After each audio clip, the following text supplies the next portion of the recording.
الحمدللہ رب العالمین والصلاة والسلام علی سید المرسلین وعلی آلہ واصحابہ اجمعین اما بعد فاعوذ باللہ من الشیطان الرجیم بسم اللہ الرحمن الرحیم وَأَنْتُمُ الْعَالَوْنَ إِن كُنتُم مُؤْمِنِينَ وہ معزز تھے زمانے میں مسلمان ہو کر اور ہم خوار ہوئے تاریک قرآن ہو کر۔ میرے محترم بزرگوں اور دوستوں، آج میری گفتگو کا موضوع مسلمانوں کی تباہی اور اس کا علاج ہے۔ آئیے اس موضوع کے تحت اپنے شاندار ماضی پر ایک نظر ڈال کر مستقبل کی تعمیر و ترقی کے ثمار تلاش کریں۔ قرآن کریم میں رب ذوالجلال کا ارشاد ہے وَأَنْتُمُ الْأَعْلَوْنَ إِن كُنتُم مُؤْمِنِينَ، تم ہی سے بلند رہوگے اگر تم مومن ہو۔ یہ ارشاد باری ہماری پوری تاریخ کا اختصار ہے اور اسی میں ہماری ترقی کا راز مضمر ہے۔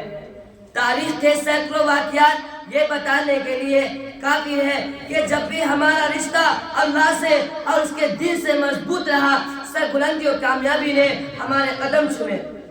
اور جب کبھی اس رشتے میں کسی قسم کی کمزوری آئی، ہم عزت و رفعت کے آسمان سے ذلت و پستی کے غار میں جا گرے۔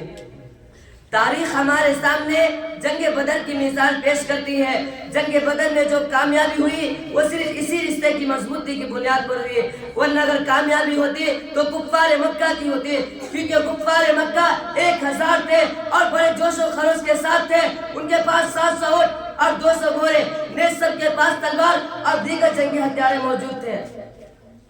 ادھر ابو جہل، عتبہ، شیبہ، ولید، حنظلہ، عبید، آس، حرس، امیہ بن خلف، نضر بن حارث، عبد المطلب جیسے شجاعت کے پیکر اور آزمودہ کار تھے، اور ادھر بیچارے مسلمان بے سر و سامان، کل تعداد 313، سواری کے لیے 2 گھوڑے اور 70 اونٹ ہیں، ایک پر 3 4 آدمی سوار ہیں اور بعض پیدل ہی سفر کر رہے ہیں۔ محترم بزرگوں اور دوستوں، جب مقام بدر پر پہنچتے ہیں تو دیکھتے ہیں کہ کفار مکہ بلند مقام پر خیمہ زن ہو چکے ہیں، جہاں پانی کی بھی فراوانی ہے۔ بیچارے مسلمانوں کو پست اور ریتیلی زمین پر خیمہ زن ہونا پڑا، ایسی جگہ پر کہ اگر کسی کو پیاس لگے تو ایک گھونٹ پانی پینے کو نہ ملے۔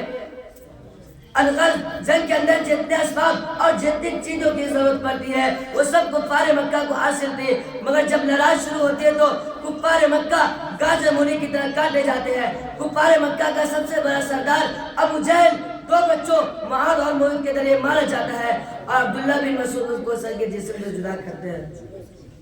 مسلمانوں، وہ کون سی چیز تھی جس نے غلام کو غالب اور آقا کو مغلوب کر دیا؟ سچ فرمایا اللہ تبارک و تعالیٰ نے وَأَنْتُمُ الْأَعْلَوْنَ إِن كُنتُم مُؤْمِنِينَ، تم ہی سے بلند ہوگے بشرطے کہ تم سچے پکے مسلمان ہیں۔ اسی طرح دوسرے کفار مکہ اپنے ساتھیوں کو مقتول ہوتے دیکھ کر گھبرایا اور میدان جنگ چھوڑ کر بھاگنے لگا۔ 70 مقتول ہوئے اور 70 گرفتار ہوئے، اور مسلمانوں کو ایسی فتح حاصل ہوئی جس کو تاریخ فراموش نہیں کر سکتے۔ لیکن افسوس سے افسوس، آج جہاں دیکھے جس طرف دیکھے وہی مسلمان خوفناک طوفان میں گھرے ہوئے نظر آتے ہیں۔ حضرات، آج ہم اور آپ اندلس کو نہیں جانتے،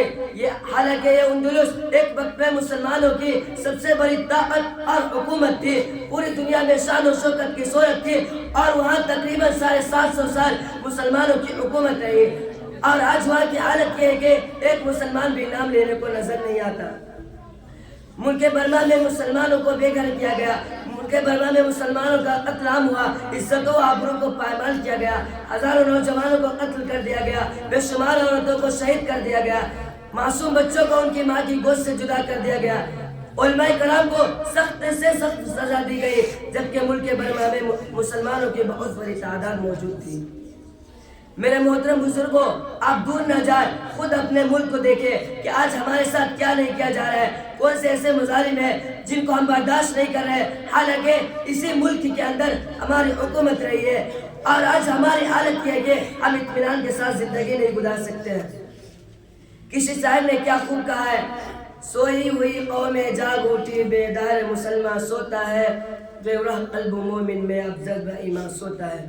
امت مسلمان کے دکھتے دلوں آج پوری دنیا ہمارے لیے وحشت و بربریت کی آماجگاہ بنی ہے، حالانکہ ایک زمانہ ایسا تھا کہ ہمیں دنیا کی ہر چیز سونپی گئی تھی، جس طرف قدم بڑھاتے تھے بڑھتے اور پہلے چلے جاتے تھے، باطل کی کوئی طاقت و قوت ہمارے راہ میں حائل نہیں ہو سکتی تھی۔ محترم بزرگوں اور دوستوں، مسلمانوں اور متحد اور متفق ہو جاؤ اور ایک جھنڈے کے نیچے چلے آؤ اور اپنے معاشرے کو ان برائیوں کو مٹاؤ، ورنہ تمہاری تباہی کی کوئی حد نہ ہوگی اور تمہیں سر بلند کرنے والی دنیا کی کوئی طاقت نہ آئے گی۔ اللہ تعالیٰ شعور و بیداری اور اس کا اظہار کا فکر نصیب فرمائے۔